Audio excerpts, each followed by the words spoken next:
Hello, me revoilà avec une vidéo qui s'appelle Plan B. Je sais pas si t'as remarqué comme parfois on n'arrive pas à faire ce qu'on veut et du coup on se contente d'un espèce de plan B qui peut être fade, franchement naze ou carrément tout pourri. Laisse-moi te donner quelques exemples de plan B dans ma vie donc. Alors je parle de ma vie, de ce que Dieu me dit à moi maintenant, hein. Ça veut pas dire que tu dois appliquer tout pareil tout le temps sous peine de t'es trop nul, je te signalerai. En cas de doute, tu vois avec Jésus. En tout cas, de mon côté, avant de le rencontrer, je regardais beaucoup de séries, je jouais à beaucoup de jeux vidéo et globalement, je passais beaucoup de temps dans l'imaginaire. Pour moi, l'objectif, c'était de couper absolument mon cerveau pour qu'il évite de vriller dans des angoisses, dans des colères, dans des ressassements infinis d'injustice, etc. Donc, quand je terminais une série, pour moi, c'était vraiment un stress d'en retrouver une. Et je voulais pas un truc d'une seule saison parce que ça m'occupait pas assez longtemps. Donc, c'était vraiment, oh, qu'est-ce que je vais regarder après? Genre. Donc, tu t'imagines bien que c'était pas mon rêve d'enfant de passer ma vie sur Netflix et sur des jeux vidéo. C'est pas genre le truc dont je me suis dit, ah, je serais super fière si je fais ça dans ma vie. Et pourtant, quand t'as eu ta journée de taf, t'es fatigué, même épuisé des fois, les relations t'agressent, tout semble être un effort, quand rien ne semble t'apaiser, que faire d'autre? Après avoir galéré toute la journée ou toute la semaine, tu mérites bien une pause, non? Tu mérites de te détendre, te divertir. Bref, en tout cas, quand j'ai rencontré Jésus, l'angoisse et la colère ont naturellement disparu. Et puis du coup, elles ont embarqué les séries et jeux vidéo dans leur disparition subite. J'en avais plus vraiment besoin. Sauf que, en cette fin d'année scolaire 2025, parce que je suis prof, je me retrouve un peu dans pas mal de trucs à gérer au boulot, avec une charge mentale qui s'intensifie. Je fais des trucs chouettes, ça me plaît bien, mais c'est pas tout simple. J'ai envie de me poser. Et puis quand les soirées arrivent, les week-ends arrivent, que faire? Moi, j'ai pas vraiment le courage de me lancer dans des grandes choses là. Tour en vélo, rando, grand projet dessin, inviter du monde, tout ça me semble bien trop énergivore. Alors comment me ressourcer? Les vieilles habitudes reviennent comme des solutions à tous mes problèmes. Je loue quelques films, je me mets sur quelques jeux vidéo. Pourtant, ça m'emballe pas. Quand je suis sur un jeu, ouais, j'ai envie de continuer, j'ai envie d'y rejouer. Mais je trouve pas ça d'un intérêt flagrant. C'est pas un truc qui me fait vraiment rêver, en fait, tout simplement. Ça, ça emballe pas mon cœur. En fait, c'est un plan B. C'est littéralement un passe-temps, une activité pour passer mon temps, comme si le temps, c'était un truc saoulant dont il fallait que je me débarrasse. C'est en fait un truc qui sert de diversion pour mon cerveau, une diversion des prises de tête.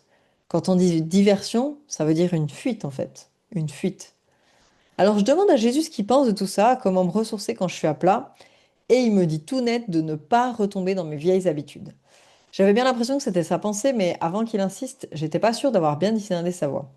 Mais là, alors là, plus de doute, plus de possibilité de faire mine de ne pas avoir compris. Et même avec cette parole claire, même en étant certaine que c'était bien Dieu, pas facile. Mais attends, j'ai commencé un jeu, je pourrais juste finir ou juste continuer un tout petit peu. Et je voulais acheter une manette pour le nouveau jeu d'avion que je viens de récupérer. J'ai même pas encore essayé ce nouveau jeu. Rends-toi compte. Alors je négocie comme ça en sachant que c'est pas Dieu qui cède. C'est jamais lui qui cède. Je pourrais choisir de l'ignorer. Je pourrais choisir de faire qu'est-ce que je veux.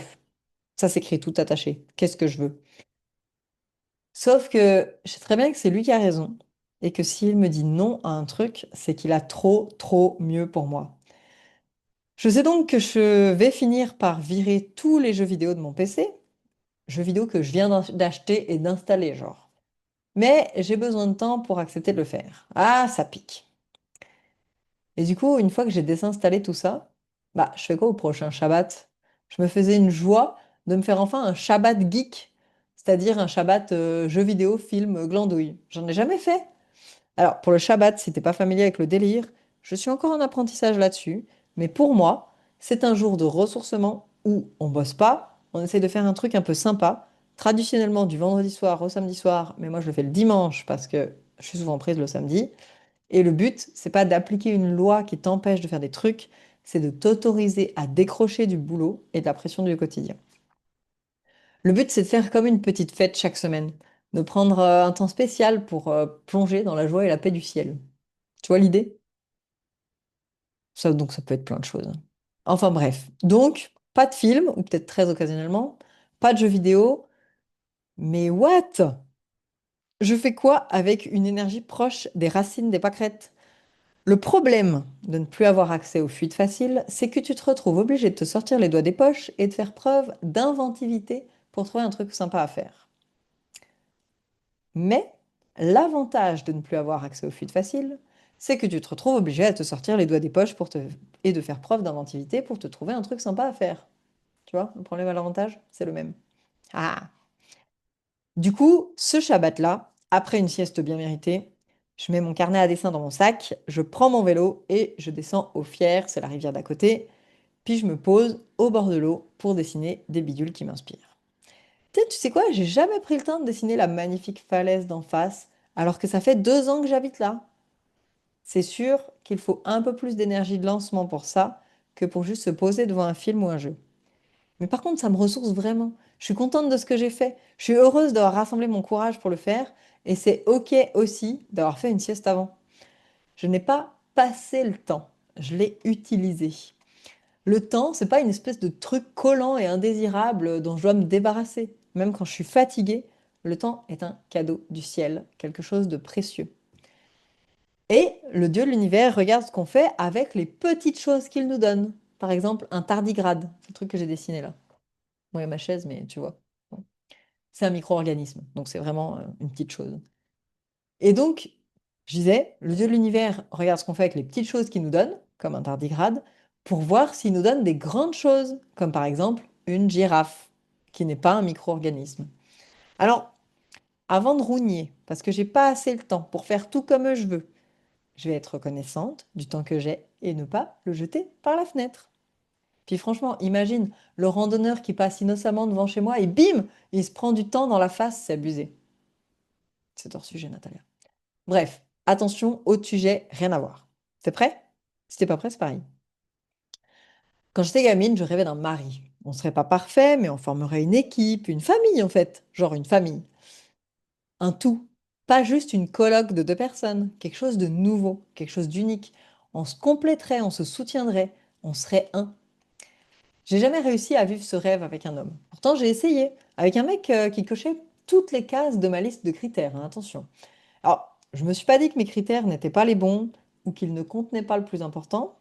Je me suis pas dit que j'avais des choses à régler en moi avant de pouvoir construire quoi que ce soit avec quelqu'un. Je me suis dit, c'est mort avec les mecs, j'y arriverai pas. Je suis pas sûre de connaître quelqu'un qui arrive. Je me marierai avec une femme. Plan B activé. Tu vois le truc? Ensuite, j'ai vu ce plan B comme la solution à tous mes problèmes, tous mes malheurs. Alors, tu penses bien que je t'aurais probablement tabassé à l'époque si tu m'avais dit, Natalia, c'est l'idée la plus débile que tu as eue toute ta vie. Même en comptant la fois où tu as décidé de passer une semaine sans quitter ton appart sans voir personne pour pouvoir faire enfin jeux vidéo, iced tea, chips sans être dérangé. Alors pour info, à l'époque, j'étais hyper fière de cette semaine parce que du coup j'étais autonome. J'avais besoin de personne. Mhm. Dans la catégorie plan B, parce que j'arrive pas les relations sociales, on est bien hein, dans le plan B, peut-être même C, D, je sais pas. Enfin, bon, bref. Plan pourri. Bref, c'était bien avant de rencontrer Jésus. Ensuite, donc, j'ai commencé à me demander si c'était vraiment pertinent d'être en couple exclusif. Après tout, c'est juste culturel, non, le délire de se marier avec une seule personne. Et si on se tapait juste tranquillou, les gens qu'on a envie, ce serait pas plus simple? On appelle ça relationner avec des gens. Oui, parce que figure-toi que ça existe, si t'es pas au courant. Tu peux avoir quelques personnes avec qui tu relationnes, en qui tu te confies plus ou moins, et si l'une d'elles te saoule, t'en as d'autres pour te rattraper. Moins de risques. Il peut y avoir des hommes, des femmes, des couples, des non-binaires, ce que tu veux dans tes relations. Hop, tu vois le plan C qui se prépare, qui arrive discrètement. Puis je sais pas, je me sentais pas de me lancer là-dedans, je suis restée sur mon plan B. Mais si j'avais été au bout, si Jésus m'avait pas rattrapé, avant que je mette le plan B en place, ce plan B, il aurait foiré. Il était pourri. Est-ce que du coup, j'aurais tenté le C? Je me serais peut-être dit des trucs genre, bon, bah voilà, c'est pas possible de former une vraie équipe avec une personne, c'est une utopie, alors j'essaye même plus. Puis du coup, au lieu de construire une alliance magnifique, ce dont je rêvais, ce à quoi mon cœur aspire depuis toujours, je me serais contentée d'un plan C. Genre, enfin. Alors, sans écouter Jésus, en fait, j'ai simplement renoncé à mon cœur, à qui je suis, à mes rêves. J'ai renoncé à mes rêves les uns après les autres. Et j'ai appelé ça l'ouverture d'esprit, la tolérance, la liberté, l'autonomie. J'ai même appelé ça les rêves. Sauf que c'était pas mes vrais rêves. C'était mes rêves de remplacement. C'était mes rêves B, C, etc. On peut aller loin comme ça. Puis au bout d'un moment, tu perds complètement de vue la vérité. Tu perds de vue le rêve A de ton cœur. Le seul authentique, le seul véritable, le seul. Alors je voudrais te dire, ne renonce pas à tes vrais rêves. Renonce à tes idées pourries. Renonce à tes plans B. Demande à Jésus où tu as des plans B. Et même quand ça pique, même quand tu sais pas comment vivre sans, renonce sans hésitation à ces trucs pourris. Bon, moi, en vrai, j'hésite vachement à chaque fois, mais si tu fais mieux que moi, je t'en voudrais pas. Et une fois que tu as viré des trucs, Jésus, il va remplir le vide avec quelque chose de magnifique qui comble vraiment ton cœur. Donc, fais-toi plaisir. Voilà pour cette petite vidéo. C'était Natalia, l'impératrice du plan A. De plus en plus, en tout cas. Allez, ciao, sois béni.